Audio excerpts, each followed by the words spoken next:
my friends and students and viewers. My YouTube is Schooling and Preaching by Ashish Sadhu. Today is the Teacher's Day, the 5th September, a very vital and a very significant day in the history of modern times. Dr. Sarvapalli Radhakrishnan offered this day to the teachers. This day actually is the birthday of Dr. Sarvapalli Radhakrishnan. Dr. Sarvapalli Radhakrishnan was born in 1888 and he was a very brilliant student. He was a son of a Brahmin family of South India, Tamil Nadu. As a brilliant student, he passed big degrees, got higher qualifications from college, universities and doctorate degrees, and later he became university professors in different universities in Calcutta, in Europe also, and in some universities of our country as well. He was the Vice President and the President of India. He was a great educationalist and a lover of students, lover of education, and a great philosopher. He was an exponent person in the study of our Vedantic scriptures, our Upanishads, the Gita. He was very brilliant and he could understand the main message of the Sanatana religion, of the Hindu religion. He could feel the messages of the Vedantic Shastras, of what Shankaracharya told and Buddha told. So he wrote books, research papers on our Vedantic Shastras. He also a man of research of Rabindranath Tagore. Rabindranath Tagore was one of his favorite great men, great writers of the world. He studied and he could understand the philosophy of Rabindranath Tagore. Sometimes he offered his day as the Teacher's Day. This day was observed as his birthday by his students and by his kith and kin. But in some time, he wished that his birthday could be offered to the teachers. He was a lover of the teachers. During that time, in the contemporary time of Sarvapalli Radhakrishnan, the teachers were in a very critical situation. The teachers, most of the teachers were very poor because the salary and the facilities of the teachers were not sufficient, were not enough for living a very stylistic living or a very good life, a normal life. They were very poor in the true sense of the word. The teachers were not in a rich condition on the basis of their finance. Financially, they were needy. They could not afford the main necessities of their family life. So, he offered this day to the teachers because teachers are the backbone of the society. Why are the teachers of the backbone of the society? Because the people of all professions, all classes have taken study, had taken learning from the teachers. A doctor, an engineer, an archaeologist, a historian, all are indebted to the teachers because all of them have studied from some teachers. So teachers are the craftsmen of the society. They are the farmer of the society. All class of people are dependent on the teachers. The aged people are indebted to the teachers because in their childhood they came to some teachers to get studied from them. So the teachers are the backbone of the society. Teachers make the society, make the future of the society bright. They make the students, and the students are the representatives of the future society. So Sarvapalli Radhakrishnan decided and suggested that his birthday could be observed at the Teachers' Day. And everyone agreed with this brilliant proposal. The teachers could be held, could be honored, could be respected, and could be awarded and garlanded on this very day. And this is now observed as a very auspicious day, as a very magnificent day throughout the country. It is being observed throughout the country. This day, we have to understand the idealism of Sarvapalli Radhakrishnan. Sarvapalli Radhakrishnan was an educationalist in the two sense of the word. What he meant to say, we have to understand today what he meant to say. He did not mean that education is the collection of degrees, is the collection of certificates. Not. He was an educationalist in the true sense of the word. Education is the manifestation of perfection already in man, in the view of Swami Vivekananda. It also has been focused in our Vedantic Shastra, in the Gita. Education is not a matter of degree. It's not a matter of taking a job or earning crores of money. The profession of education, the profession of teaching is very auspicious.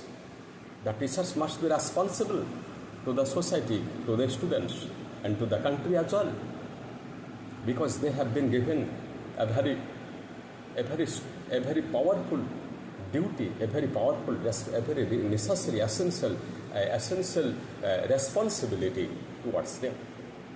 And the teachers must follow that responsibilities. The teachers must not think it as a staff of the government or as a job or as a money earning scope. It's a very auspicious profession. The duty of the teachers is very responsible, is very complex, but it is very simple at the same time. If the teacher is good as a man, he can do everything for the students, for the society.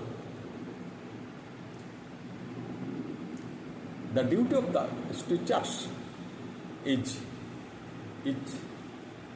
multifaceted, is diverse. So, a teacher should always remain conscious about how he can teach the students in a very perfect way.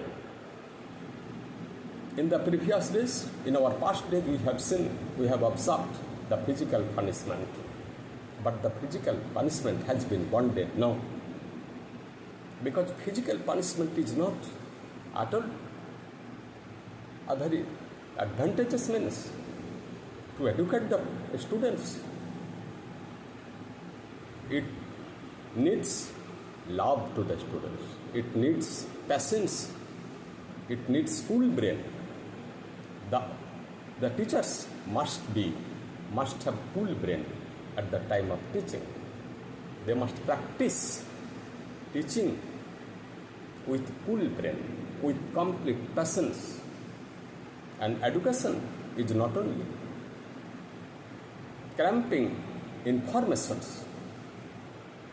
The main object of teaching is not to explain meaning, but to knock at the door of the mind. Information cramping is information is a very preliminary matter.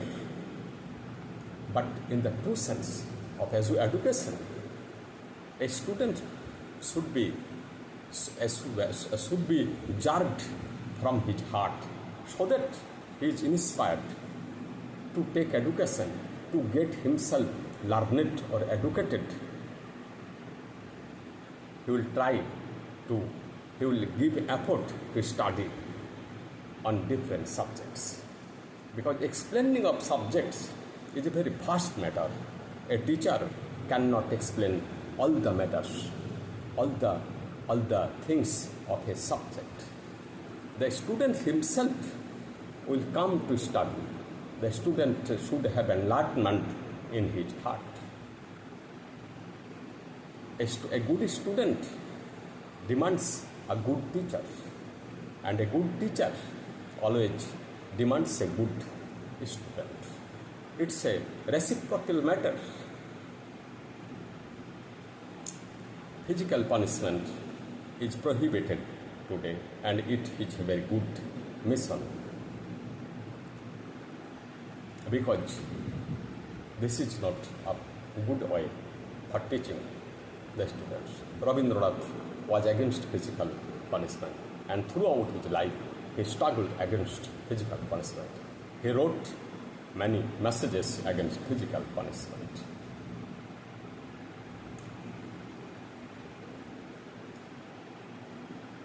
On this day, every teacher must promise to be an ideal teacher, to be a teacher in the true sense of the word. The students must be taught by the teachers not only to be an engineer, to be a doctor, to be another teacher or professor or any other profession, but the most important duty, most significant and essential duty of the students of the teachers is to teach them how to be a man, a good man, a man in the true sense of the word. That is, he must be good as a man. He may be a good teacher, he may be a good doctor or good engineer or good businessman, but at first he has to be a good man. If a doctor is a great doctor, he has many qualifications, but he is not good as a man. So he can do nothing for the country. He will be a selfish man, and a selfish man cannot think anything about others, only except himself. A selfish man is not an asset to the country. Any student, a teacher is an asset to the country. If he is selfless to some extent, a teacher must be selfless to some extent. The world masters, we have to follow the ideals of the world masters like Rabindranath Tagore, like Swami Vivekananda, like Buddhadev, like Shankaracharya, like Jesus Christ, like the great scientist Acharya Prafulla Chandra Ray and Jagadish Chandra Bosu, Newton, Einstein, Aristotle, Plato, Socrates, and many others. We have to follow the ideals of Subhash Chandra Bose, Mahatma Gandhi. They were also the propaganda of education, a perfect education. Mahatma Gandhi played a very important role in enlarging education throughout the world. We have to follow him. We have to understand him. We have to study Rabindranath Tagore. Rabindranath Tagore himself established a school of his own at Bolpur, Santiniketan, which is now the Vishwabharati University, and which is now very popular and famous and a very gorgeous university of the world. He never supported physical punishment. He wanted education in the lap of nature. The students should be taken in the lap of nature. So we must try to understand about Vidyasagar, about Raja Ram Mohan Rai, and etc. On this very day, we have to take oath that we must be good as a man and as a teacher at the same time. Thanks. Please give me like, comment me, and subscribe me. Thanks.